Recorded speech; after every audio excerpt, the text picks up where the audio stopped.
Lu Yun, yang baru saja keluar dari ruang Flame Mountain, belum berdiri. Lalu aku mendengar jeritan samar datang dari gerbang. Kamu sangat akurat. Lu Yun mencari suara itu dan buru-buru mengejarnya. Karena dia berjanji pada Yana untuk melindungi penduduk desa ini, dia tentu saja harus memenuhi janjinya. Tolong, melarikan diri. Jeritan, tangisan minta tolong, dan raungan pria parubaya bercampur dan bergema di lorong itu. Dasar monster sialan, datanglah padaku jika kamu punya nyali. Pria parubaya itu berteriak. Di lengan kirinya, bekas cakar jauh di dalam tulang merembes keluar dengan darah. Namun dia tetap berdiri di depan monster berkepala babi dengan mulut penuh taring. Ketika Lu Yun melihat monster ini, 3 kata segera muncul di benaknya, kakak kedua. Penampilannya tidak salah lagi, dengan telinga seperti kipas ketil, taring setajam kikir baja, dan mulut panjang terbuka seperti anglo. Kakak kedua, mengapa penggaruk 9 gigi Anda hilang? Melihat Lu Yun datang, pria parubaya itu berlari cepat ke arah Lu Yun seolah dia melihat sedotan penyelamat. Jika ada orang di sini yang bisa menahan monster ini, saya khawatir Lu Yun lah yang bisa menyingkirkan manusia kambing dan membuka gerbang dengan tangannya. Ketika monster berkepala babi itu melihat pria parubaya itu melarikan diri, tentu saja dia langsung memilih untuk mengejarnya. Tolong, Lu Yun menghela nafas, jika aku tahu kamu belum mati, aku akan datang lagi nanti. Pria parubaya, apakah kamu sopan? Tapi bagaimanapun juga, tubuhku mulai bergerak dengan jujur. Bagaimanapun, Yana telah dijanjikan sebelumnya untuk melindungi penduduk desa ini, termasuk pria parubaya ini. Lu Yun melewati pria parubaya dengan serangkaian bayangan. Dia mengepalkan kedua tangannya dan memukul kepala babi monster berkepala babi itu dengan 2 kepalan. Namun, ketahanannya yang kuat membuat Lu Yun terhuyung. Di sisi lain, monster berkepala babi itu bukanlah apa-apa. Bahkan tidak ada sedikit pun memar di tempat dia dipukul dengan keras. Kalian pasti tahu kalau pertahanan monster berkepala babi ini berbeda dengan manusia kambing. Manusia kambing menggunakan Law of Barriers untuk meningkatkan ketegangan pada rambutnya sendiri, sehingga memiliki kekuatan pertahanan yang begitu menakutkan. Namun monster berkepala babi itu hanya menerima 2 pukulan hanya dengan tubuh fisiknya. Anda harus tahu bahwa 2 pukulan Lu Yun mengandung kekuatan yang luar biasa, dan tidak menjadi masalah untuk membunuh 2 manusia kultivator dengan level yang sama dengan santai. Sepertinya kelompok alkemis di Sky Island Ring memiliki sesuatu yang bisa menciptakan kreasi seperti itu. Monster berkepala babi itu mendengus 2 kali, anggota tubuhnya yang tebal menggaruk lendir di telapak kakinya, seolah sedang mengumpulkan kekuatan. Faktanya, Lu Yun selalu memiliki metode yang telah dicoba dan diuji untuk menghadapi makhluk berkulit kasar dan berdaging seperti itu, kekuatan jiwa ilahi. Bagaimanapun, spesies atau ras yang kuat secara fisik memiliki jiwa spiritual yang relatif lemah, sama seperti iblis yang mendominasi dunia atas saat itu. Namun karena bau busuk di lubang bau akan merusak jiwa yang terbakar, kemampuan Lu Yun langsung dilarang. Sepertinya aku akan menggunakan nafsuku lagi. Lu Yun mengeluarkan pedang Taya yang lemas, tetapi menemukan bahwa sekeras apapun dia berusaha, pedang Taya tidak dapat diluruskan. Lu Yun, tidak, apakah masih ada periode kelemahan? Di saat yang sama, monster berkepala babi itu menyerang Lu Yun. Meski monster berkepala babi itu gemuk dan kuat, dengan kepala gemuk dan telinga besar, kecepatannya tidak lambat sama sekali. Dalam sekejap mata, dia bergegas menuju Lu Yun. Hukum badai. Lu Yun berseru, dan dengan paksa menyuntikkan niat pedangnya ke pedang Taya, memegangnya di depannya untuk melawan. Tapi dengan pedang lembut, bagaimana dia bisa menghentikan serangan tiba-tiba kakak kedua? Tidak ada keraguan bahwa Lu Yun tersingkir dan tertanam kuat di dinding.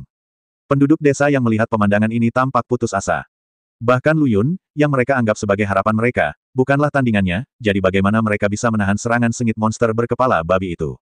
Tiba-tiba, cahaya putih dingin menyinari wajah mereka yang tertutup tanah, membuat wajah mereka yang sudah tidak berdarah semakin pucat. Seorang penduduk desa memberanikan diri untuk melihat cahaya terang dan langsung ketakutan hingga tidak bisa menahan nafsu makan.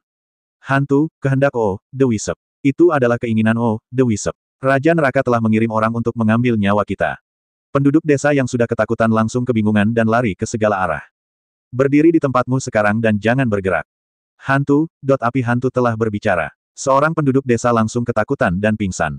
Willow, The Wisp macam apa? Ini api hantu. Tahukah kamu tentang api hantu? Api dari dunia bawah beberapa tingkat lebih tinggi daripada Willow, The Wisp. Lu Yun berkata dengan nada menghina. Lu Yun tertegun sejenak setelah dipukul oleh monster berkepala babi itu, tetapi momen inilah yang mengingatkannya bahwa dia masih memiliki kekuatan Ming Huo, yang berspesialisasi dalam jiwa dewa. Sejak diperkenalkannya api aneh ikan Yin Yang dan metode rahasia serangan jiwa spiritual dari klan roh, Lu Yun semakin jarang menggunakan api neraka. Kekuatannya tidak sekuat api aneh ikan Yin Yang, dan kerusakan yang ditimbulkan oleh jiwa tidak langsung seperti metode serangan rahasia suku roh. Namun dalam situasi saat ini, api neraka bisa berguna.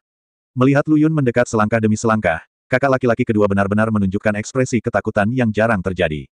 Dia melangkah mundur dan membenamkan kepalanya sangat rendah, hampir jatuh ke dalam lendir yang berbau busuk. Benar saja, kelemahan dari ciptaan alkimia berkulit tebal ini adalah jiwa mereka. Reaksi monster berkepala babi itu sama saja dengan membenarkan dugaan sebelumnya. Saat ini posisi pemburu dan mangsa akan terbalik. Kakak kedua, ayo berangkat. Lu Yun melambaikan tangannya, dan gumpalan api neraka terbang menuju monster berkepala babi itu begitu ketakutan hingga dia berbalik dan lari. Anda harus tahu bahwa Lu Yun sangat pendendam. Kakak kedua baru saja memukulnya, dan dia masih terluka sampai sekarang. Bagaimana dia bisa membiarkan monster berkepala babi itu pergi begitu saja? Mau lari? Tidak mungkin. Mata Lu Yun bersinar dengan cahaya perak, dan hukum ruang angkasa diaktifkan. Bola api neraka langsung dikirim ke depan monster berkepala babi itu. Adegan dramatis terjadi. Monster berkepala babi itu menabraknya karena kelembaman. Percikan putih beterbangan kemana-mana, dan monster berkepala babi itu meratap dan berguling, mencoba memadamkan api neraka. Tapi api dari dunia bawah ini, yang berspesialisasi dalam jiwa dewa, tidak bisa dipadamkan dengan berguling-guling. Ayo pergi, semua penghalang telah dibersihkan untukmu. Lu Yun memadamkan api neraka dan berkata kepada penduduk desa. Pergi, pergi, kemana? Dunia bawah. Apakah kamu manusia atau hantu? Penduduk desa memandang Lu Yun dengan takut-takut. Lu Yun, jika kamu tidak pergi, aku akan pergi setelah melihatmu. Setelah mengatakan itu, Lu Yun berjalan lurus ke depan. Penduduk desa saling memandang, dan setelah pergulatan ideologis yang sengit, mereka tetap mengikuti. Tunggu sebentar, pria parubaya itu memanggil Lu Yun. Setelah membiarkannya berlutut di tanah di depan seluruh penduduk desa. Tuan, maaf, saya menyinggung perasaan Anda karena saya baru saja buta. Tolong biarkan penduduk desa yang terluka ini memasuki guamu. Lu Yun memandang pria parubaya itu dan ingin tertawa. Awalnya Anda dengan baik hati mengundang saya, tetapi Anda mengejeknya, dan sekarang Anda memohon untuk masuk. Sifat manusia, benar-benar tidak dapat diprediksi. Tanpa berkata-kata, Lu Yun membawa penduduk desa ke ruang Gunung Huoyan dengan jarinya, tetapi hanya pria parubaya yang tertinggal. Anda bisa melihat kekecewaan di mata pria parubaya itu. Menurutnya, Lu Yun sedang menghukumnya atas perbuatannya sebelumnya. Bang, pria parubaya itu bersujud di tanah sebanyak 3 kali, terima kasih, Tuan. Tepat ketika dia mengangkat kepalanya, sebuah botol porselen terlihat. Apa yang kamu lakukan sambil berdiri diam? Ambillah, ini untuk mengobati luka di bahumu. Lu Yun menggaruk telinganya dan berkata, aku idiot jalanan, aku butuh seseorang untuk membimbingku. Terima kasih, Tuan. Pria parubaya itu dengan hati-hati mengambil botol porselen itu. Dia menuangkan pil darinya dan meminumnya, dan segera merasakan arus hangat di dantiannya, melembabkan tubuhnya yang berlubang. Bahkan bekas cakar yang mengejutkan di lengan kanannya pun tergores dengan mata telanjang. Pria parubaya itu mengucapkan terima kasih berulang kali dengan perasaan gembira dan bersalah, yang membuat telinga Lu Yun terasa tidak berperasaan. Cepat dan pimpin jalan. Belum terlambat bagimu untuk berterima kasih padaku ketika kamu meninggalkan lubang bau ini. Ya, pria parubaya itu menjawab berulang kali. Awalnya ada tim perkasa yang terdiri dari ratusan orang, tapi sekarang hanya Lu Yun dan pria parubaya yang tersisa. Saya bertanya-tanya apakah mereka mengira mereka telah diserang secara serius. Korbannya sangat banyak. Setelah berjalan dalam kegelapan selama lebih dari setengah jam, Lu Yun dan pria parubaya itu akhirnya keluar dari lorong ini dan memasuki sebuah lubang besar. Ini adalah tempat penyimpanan transfer untuk lubang yang bau. Umumnya, setelah cadangan tertentu tercapai, akan dibuang 1 kali. Itu berarti membuka pintu air sehingga Anda hanya melihat tangan Anda terbuka. Pria parubaya itu memperkenalkan Lu Yun. Gua besar secara keseluruhan tampak seperti paralelepiped persegi panjang. Dari arah asalnya, ada total 12 lorong yang berjejer. Dengan kata lain, ada total 12 lubang bau seperti yang dijaga oleh Kang Ka dan Kang Biao. Di seberang tembok ini, di sebelah atas, ada 3 pipa yang ukurannya 2 kali lebih besar dari saluran asalnya. Kemana kita akan pergi nanti? Lu Yun bertanya. Di arah yang kamu lihat, ada 3 pipa besar, yang paling kiri. Seperti yang dipikirkan Lu Yun, dia mengebor pipa lagi. Dia hampir seperti Mario, masuk melalui pipa dan keluar dari pipa, mencoba bertahan hidup di dalam pipa. Kenapa pipa paling kiri? 2 lainnya tidak bisa digunakan. Pria parubaya itu menjadi kaku dan menjelaskan, ketiga pipa besar ini tidak berasal dari ruang alkimia yang sama. Menurut sumber yang dapat dipercaya, sepertinya ada sesuatu yang terjadi pada ruang alkimia Falcon di lorong paling kiri, dan semua penjaga telah dipindahkan, pergi. Sekarang dia adalah cangkang kosong yang kuat di luar tetapi lemah di dalam. Itu adalah hal yang paling mudah untuk ditembus. Lu Yun mengangguk dan tanpa sengaja melihat pria parubaya itu berjongkok di tanah, bertanya-tanya apa yang dia lakukan, jadi dia bertanya, apa yang kamu lakukan?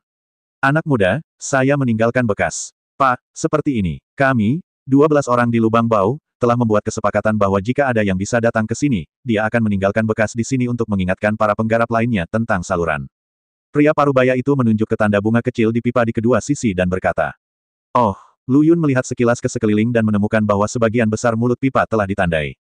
Kalau begitu kita terlambat. Bukankah kita bertemu monster berkepala babi? Wajar jika tertinggal sedikit. Pria parubaya itu menambahkan pukulan terakhirnya, berdiri dan berkata, ayo pergi, Tuan. Lu Yun mengangguk. Dia melompat dan memasuki lorong paling kiri, diikuti oleh pria parubaya. Setelah melewati pipa ini, bisakah saya keluar? Lu Yun merasakan perutnya mual saat dia melihat pemandangan di dalam pipa. Dibandingkan dengan pipa di depannya, yang sebelum datang dianggap bersih, jadi bisa dibayangkan betapa kotornya bagian dalamnya. Lendir tersebut bercampur dengan daging dan jaringan darah makhluk tak dikenal, tergantung longgar di pipa. Bau busuknya bahkan lebih buruk dari sebelumnya. Ada kumpulan simpanan di depan. Setelah kamu melewati kumpulan simpanan itu, kamu bisa langsung menuju ke ruang alkimia Falcon. Namun, kumpulan simpanan itu juga merupakan tempat paling berbahaya dalam perjalanan ini. Jika lolos, seharusnya akan lebih lancar mulai sekarang. Oh, bagaimana kamu mengatakan ini? Lu Yun bertanya. Karena kolam simpanan bersifat terbuka, maka pada malam hari akan dijaga ketat. Begitu ketahuan, mereka bisa langsung menutup pintu masuk dan keluar kolam simpanan depan dan belakang, hanya akan disembelih. Kalau di udara terbuka, kita bisa kabur saja dari kolam tabungan ini. Kenapa harus pergi ke ruang alkimia Falcon? Tuan, bukankah saya sudah mengatakan itu? Pria parubaya itu tersenyum pahit, kolam tabungan dijaga ketat, dan kita tidak bisa menerobosnya dengan kekuatan kita. Hah, bukankah mereka hanya sekelompok monster kambing? Aku punya rencana sendiri untuk menghadapi mereka. Mengalahkan, mengapa berkelahi, menyamarkan diri mereka secara langsung sebagai jenisnya dan tampil angkuh. Ketika saatnya tiba, para penjaga tidak hanya tidak akan membunuhnya, tetapi mereka juga akan membukakan pintu untuk mengeluarkannya. Tuan, jangan lakukan itu. Orang yang menjaga kolam tabungan bukanlah monster kambing, tapi manusia kadal yang lebih menakutkan dari monster kambing. Mereka dilahirkan dengan pupil vertikal dan mau tidak mau melepaskan ilusi, dan mereka juga sangat cepat. Begitu ditemukan, mereka tidak akan bisa melarikan diri. Manusia kadal, apakah ada ahlinya? Lu Yun benar-benar tidak menyangka bahwa selokan yang rusak seperti itu akan didambakan oleh begitu banyak ras. Melarikan diri dari ruang alkimia Lang, yang kekurangan pasukan, adalah solusi terbaik saat ini. Kata pria parubaya itu. Menurut apa yang Anda katakan, jika kultivator abadi yang berjalan di depan kita ditemukan, bukankah kita harus pergi dan menyingkirkannya? Lu Yun mengajukan keraguan lagi. Tidak, penduduk desa pada awalnya sepakat untuk menunggu di sudut terakhir dari kumpulan tabungan sampai yang lain tiba dan mengambil tindakan bersama, tetapi mereka harus menunggu paling lambat hingga 3/4 jam. Sekarang jam berapa? Pria parubaya itu tanpa sadar mengeluarkan arloji saku di sakunya, tetapi ternyata arloji itu hilang. Oh, aku kehilangannya saat seharusnya melawan monster berkepala babi. Lu Yun, karena kamu tidak tahu jam berapa, sebaiknya kamu cepat. Saat keduanya hendak pergi, teriakan minta tolong datang dari belakang, tolong, tolong. Apakah ada orang? Tolong kami. Ada monster yang mengejar kita. Lu Yun menoleh dan melihat, itu adalah suara yang datang dari pipa paling kanan, yaitu lubang pembuangan nomor 12. Pistol. Apakah teknologi alkimia sudah terlibat dalam berbagai bidang? Pistol. Apa itu? Pemimpin tikus itu menunjuk ke kepalanya lagi dan menekankan, kamu tidak tahu apa ini. Benda ini. Hah, tidak? Ada yang ingin kita diskusikan, mengapa kamu tidak mengeluarkan bola api itu?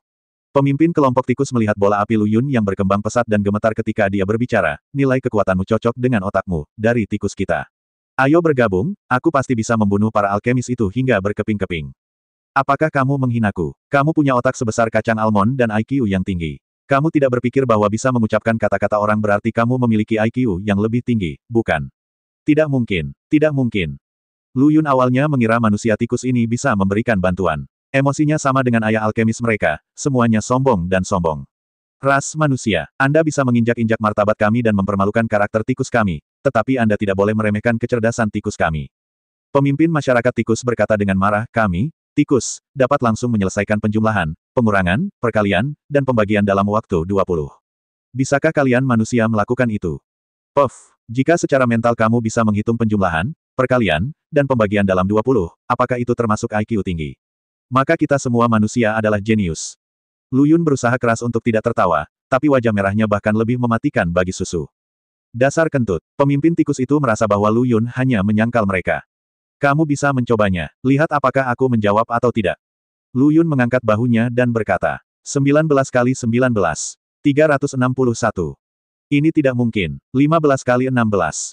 240. Pemimpin manusia tikus itu bertanya kepada Lu Yun lebih dari selusin kali berturut-turut, dan semua jawaban diberikan segera, dan semuanya benar. Ini tidak mungkin. Pemimpin manusia tikus mulai curiga bahwa tikus itu telah lahir, dan tikus-tikus lainnya semuanya sedih. Mereka kehilangan tenaga, dan telinga mereka terkulai, seperti terong yang layu karena embun beku.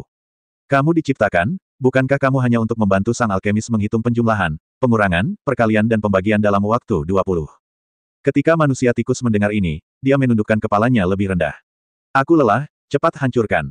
Pemimpin tikus itu berkata tanpa kilau di matanya. Jangan repot-repot. Lu Yun menahan senyumnya dan menghibur, kamu juga tidak bersalah. Jika kamu ingin disalahkan, salahkan alkemis yang menciptakanmu karena keterbelakangan mental. Tapi melihat penampilan manusia tikus yang lesu, kata-kata Lu Yun jelas tidak berpengaruh. Hal ini membuat Lu Yun sangat kesal. Karena dia sudah membuang-buang waktu berbicara dengan manusia tikus begitu lama, dia secara alami merasa bahwa manusia tikus dapat memberinya bantuan. Namun siapa sangka kerjasama tersebut tidak terselesaikan. Mari kita bicara tentang keruntuhan mitra terlebih dahulu. Kamu harus memikirkannya seperti ini. Walaupun makna yang kamu ciptakan adalah untuk perhitungan, itu diberikan kepadamu oleh penciptamu. Itu adalah tugasmu. Sekarang kamu telah melakukan pekerjaan dengan baik, tapi ini bukanlah segalanya yang kamu miliki. Kamu bisa pergi temukan arti keberadaanmu. Lu Yun berubah menjadi mentor psikologis dan mencerahkan manusia tikus. Ras manusia, apakah Anda sengaja mengolok-olok tikus kami? Pemimpin tikus itu memelototi Lu Yun, saya baru saja berbicara tentang kerja sama dengan Anda, tetapi Anda mempersulit dan mempermalukan kami dengan segala cara. Sekarang Anda berhasil dan menghibur kami, pada gilirannya. Kamu telah menemukan ini. Ahem, tentu saja tidak. Lu Yun menarik napas dalam-dalam, menegakkan ekspresinya dan berkata, setelah mempertimbangkan dengan cermat, menurutku kerja sama kita masih sangat diperlukan. Meskipun kamu tidak memiliki banyak dari ini. Lu Yun menunjuk ke kepalanya, tapi kamu pernah berada di ruang alkimia sebelumnya, dan kamu harus sangat jelas tentang struktur di dalamnya. Jalan dan bantu aku. Bagaimana kalau kita melarikan diri dari ruang alkimia, dan sebagai gantinya, aku bisa membantumu membunuh alkemis yang meninggalkanmu. Apakah ini benar? Pemimpin suku tikus tidak begitu percaya dengan apa yang dikatakan Lu Yun, ternyata IQ-nya lebih tinggi dari semua tikus. Kalian semua tinggal di selokan sekarang, apa yang lebih buruk dari ini? Kata Lu Yun, ras manusia, apakah kamu mengatakan ini seolah-olah kamu tidak bisa menahannya? Jawab manusia tikus. Lu Yun, dia benar-benar tidak bisa membantahnya. Selama sang alkemis terbunuh, kami susu pasti akan membantu. Kata pemimpin manusia tikus itu dengan antusias. Senang diajak bekerja sama. Senang diajak bekerja sama. Lu Yun dan pemimpin tikus itu saling memandang dan keduanya tertawa. Benar, belum. Kamu berasal dari ruang alkimia mana? Falcon, sekelompok rusa roe bodoh dengan kepala anjing dan otak babi, di mana mereka mengontrol. Tepat pada waktunya, kami juga berencana untuk keluar dari pengepungan Eagle Falcon, jadi ini adalah berkah. Dia hanya seorang alkemis rusa roe yang konyol. Pantas saja dia bahkan tidak bisa menjumlahkan, mengurangi, mengalihkan, dan membagi dalam waktu 20. Lu Yun bergumam pada dirinya sendiri. Ras manusia, meskipun kamu tidak menyebut kami susu merasa terhina lagi. Itu karena kamu terlalu memikirkannya. Lu Yun memutar matanya dan berkata pada dirinya sendiri, otakku tidak terlalu bagus, tapi telingaku cukup bagus. Ayo pergi, ada orang yang menunggu di depan. Lu Yun melambaikan tangannya dan berkata, ras manusia, sepertinya Anda tidak mengerti apa yang saya maksud. Kami, susu, bekerja sama dengan Anda secara pribadi, bukan untuk Anda umat manusia. Para pembudidaya abadi yang rendah hati itu, menurut kami, selain menjadi penghalang, adalah yang kedua setelah makanan. Kata pemimpin tikus itu, kalau begitu kamu dengan cerdik tertinggal di belakang kami. Lu Yun menyarankan. Pemimpin tikus itu menggelengkan kepalanya dan memberikan rencananya sendiri, ras manusia. Bukankah kamu memiliki dunia luar angkasa yang kamu bawa? Biarkan kami tikus masuk dan memanggil kami segera saat mereka membutuhkan kami. Sungguh hal yang sederhana, sebaiknya berhati-hati, tetapi Anda harus tinggal di tempat yang tahan terhadap panas. Jika kamu tidak ingin menjadi tikus merah yang dipanggang dengan arang, sebaiknya ikuti caraku. Meskipun pertahanan bulu susu kita sedikit lebih lemah dibandingkan dengan pertahanan baja, itu tidak sebanding dengan manusia yang lemah. Karena mereka dapat menopangnya, kita juga susu. Pemimpin masyarakat tikus sepertinya telah memikirkan sesuatu, dan terus menambahkan, jangan khawatir. Selama kerjasama kita, kami tikus tidak akan merugikan anggota manusia Anda. Yang paling kami hargai adalah kredibilitas. Karena kamu sudah terlalu jauh mengatakannya, tidak sopan jika menolaknya. Dia berkata bahwa Lu Yun menjepit jarinya dan membawa semua manusia tikus ke dalam ruang gunung api. Tapi mereka tidak diteleportasi ke dalam gua yang sejuk, tapi ke permukaan gunung api. Begitu kaki manusia tikus menyentuh tanah, kepanasan hingga mereka berteriak dan melompat-lompat. Bagi yang belum tahu, mereka mengira sedang berpesta di udara terbuka. Aku tidak menyangka kalian akan begitu menyukai tempat ini. Kalian sangat senang hingga melompat kegirangan. Sepertinya aku terlalu khawatir. Lu Yun berkata dengan sombong. Di dalam lubang bau itu, memandangi mayat manusia dan domba utuh di hadapannya, Kangka terdiam. Dia ingat berita datang dari atas belum lama ini bahwa sekelompok manusia tikus yang diciptakan oleh spesies spiritual melarikan diri dari ruang alkimia Falcon. Manusia kambing ini pasti dibunuh oleh manusia tikus. Biaozi, jangan biarkan apapun terjadi padamu. Wajah Kangka penuh kecemasan, karena jiwa keluarga kambing tidak terlalu kuat. Jika mereka benar-benar bertemu dengan manusia tikus, mereka akan membunuh mereka dengan satu pukulan, atau berbalik dan lari. Hidung Kangka menegang, ada bau darah di udara. Bau darah ini milik para budak itu. Pasti dilakukan oleh Biaozi. Tunggu aku, Biaozi. Aku di sini untuk menyelamatkanmu. Kangka mengikuti arah datangnya bau darah dan mengejarnya. Di ruang Flame Mountain, manusia tikus itu melompat-lompat dan berceloteh. Karena kamu sangat senang, aku akan keluar dulu. Sebelum dia selesai berbicara, pemimpin manusia tikus itu melompat ke sepatu Lu Yun, ayo keluar. Suhu di ruanganmu memang agak tak tertahankan bagi kami susu. Hah, kupikir kamu bersorak karena sudah menyingkirkan lubang bau itu. Perasaanmu begitu panas hingga kamu tidak bisa berdiri teguh. Lu Yun merasa lega saat melihat ekspresi manusia tikus yang merasa lebih buruk daripada makan kotoran. Terus-menerus mengerjakan tangannya, dan dengan sejumput jarinya, dia membawa manusia tikus itu keluar dari ruang Flame Mountain lagi. Manusia, ayo ikuti rencanamu. Kami, susu, mengikutimu. Jika kamu butuh bantuan, kicau saja 2 kali. Oke, tidak masalah. Lu Yun berkata dan berjalan menuju bagian luar pipa. Ditunda seperti ini oleh manusia tikus, setidaknya setengah jam telah berlalu. Segera setelah saya keluar dari pipa, saya melihat seorang pria parubaya berdiri dengan cemas di pintu masuk pipa besar di seberang, berjalan maju mundur dengan cemas. Tuan, Anda akhirnya keluar. Saya benar-benar menderita karena menunggu. Sesuatu telah terjadi dan aku tertunda beberapa saat. Ayo cepat. Lu Yun melompat dan segera pergi bersama pria parubaya itu. Sama seperti sebelumnya, lingkungan pipa besar ini bahkan lebih buruk lagi, dan juga terdapat jalan bercabang di segala arah. Lu Yun tidak mengerti, apakah karena dia tidak memiliki cukup sumber daya untuk berkembang. Mengapa membangun begitu banyak jalan samping? Tampaknya merasakan keraguan Lu Yun, pria parubaya itu memberikan penjelasan, Tuan. Alasan mengapa jaringan pipa dibangun ke segala arah adalah agar dapat menampungnya dengan lebih baik, dan untuk membuka lebih banyak lubang yang berbau untuk menarik ras lain untuk datang dan mencari hukum. Dalam beberapa tahun terakhir, karena alasan tertentu, frekuensi kristal hukum yang dihasilkan oleh Eye of the Storm semakin berkurang, dan jumlahnya juga semakin kecil dari tahun ke tahun. Hal ini menyebabkan para alkemis yang awalnya boros untuk menghemat bahan, tetapi selama mereka melakukannya, eksperimen membutuhkan kristal hukum ini, dan kristal hukum dalam jumlah besar. Jadi mereka punya ide, daur ulang. Lagi pula, setiap percobaan akan meninggalkan banyak kristal hukum di air limbah. Jika digunakan, jumlahnya akan banyak. Jangan bilang dari sinilah lubang bau itu berasal. Lu Yun mengambil alih pembicaraan dan berkata, Tuan, Anda sangat pintar. Beginilah asal mula lubang bau itu. Di bawah spekulasi kelompok alkemis itu, banyak ras yang benar-benar tergerak dan bergabung dengan barisan penggali kristal. Tidak banyak biksu dan tidak cukup daging, dan perselisihan ada di mana-mana. Dan ras lemah yang kekuatannya tidak sebaik ras lain iri dengan kristal hukum, jadi mereka melakukan trik kotor, yaitu memperluas saluran pembuangan. Seiring waktu, mereka akan memiliki struktur seperti labirin. Lu Yun, itu gila. Apakah mereka tidak memikirkan konsekuensi dari melakukan ini? Saya sudah lama terpesona dengan manfaatnya yang sangat besar, jadi saya masih banyak berpikir. Namun, dalam beberapa tahun terakhir, bahaya yang tersembunyi memang menjadi semakin nyata. Karena pembangunan saluran pembuangan di ibu kota, hampir separuh lahan di cincin Pulau Langit sekarang semuanya tercemar oleh air limbah.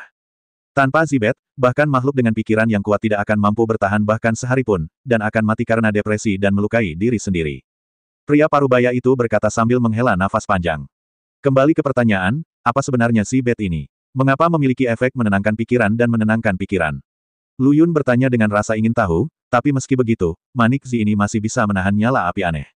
Kelihatannya seperti kayu, tapi sedingin batu giok saat dipegang. Zibet ini dikabarkan adalah buah dari pohon The Eye of the Storm. Entah itu benar atau tidak. Pria parubaya itu berkata dan mengeluarkan manik dari tangannya yang hanya seukuran kuku kecil. Manik itu lebih kecil dari milik Lu Yun, dan warnanya redup dan tidak berkilau sama sekali. Tuan, ini Zibet. Apakah ada jenis manik Zi yang berbeda? Aku melihat manik Zi di tangan monster kambing itu jauh lebih besar dari milikmu. Pak, manik-manik Zi dibagi menjadi 4 tingkatan, langit, bumi, hitam dan kuning. Manik-manik Zi di tangan monster kambing itu kelas kuning, dan manik-manik Zi di tangan si kecil kelasnya kuning, kualitas paling rendah dan bahkan tidak bisa masuk peringkat kuning. Pria parubaya itu menjelaskan. Lu Yun mengangguk, memiliki pemahaman yang lebih detail tentang cincin Pulau Langit. Sudah berakhir, sudah berakhir. Pria parubaya itu tiba-tiba berdiri diam dan terus bergumam, Tuan. Sesuatu telah terjadi sekarang. Anak kecil, aku baru saja menjelaskannya padamu dan lupa melihat ke jalan. Sekarang aku bahkan tidak tahu dari mana asalku. Jangan khawatir, maju terus. Kamu akan segera mencapai kolam tabungan yang dijaga oleh manusia kadal. Apa yang Lu Yun pikirkan? Yang mengejutkannya, setelah lama mencari, ternyata itu adalah sebuah jalan. Dengan sekelompok manusia tikus yang mengikutinya, sulit bagi Lu Yun untuk tersesat. Ah, Zundu itu palsu. Pria parubaya itu ragu. Kamu bahkan tidak percaya dengan kata-kataku. Jangan berani, Pak, saya tidak bermaksud menjadi muda. Kalau begitu cepat pergi, ini tidak akan berakhir sampai 3/4 kemudian. Ya, Tuan, mereka berdua melaju kencang, dan setelah berbelok di dua persimpangan jalan, sekelompok besar penduduk desa yang berlumuran tanah mulai terlihat. Dalam perjalanan, pria parubaya itu telah memperkenalkan kepada Lu Yun bahwa operasi ini melibatkan 12 lubang bau, dengan hampir 5.000 orang. Tetapi ketika Lu Yun melihat sekeliling, dia melihat ada kurang dari 1.000 orang di sana, dan kebanyakan dari mereka adalah wanita, tua dan muda. Ketika mereka melihat pria parubaya dan Lu Yun datang, seorang pria keluar dari kelompok yang terdiri dari hampir 1.000 penduduk desa. Saudara Wang, kenapa kalian berdua sendirian dan di mana penduduk desa lainnya di desa Boyu?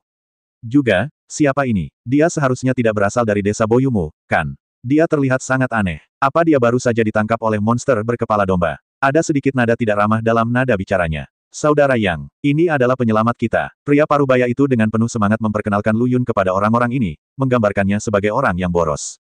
Lu Yun di sampingnya merasa sedikit malu.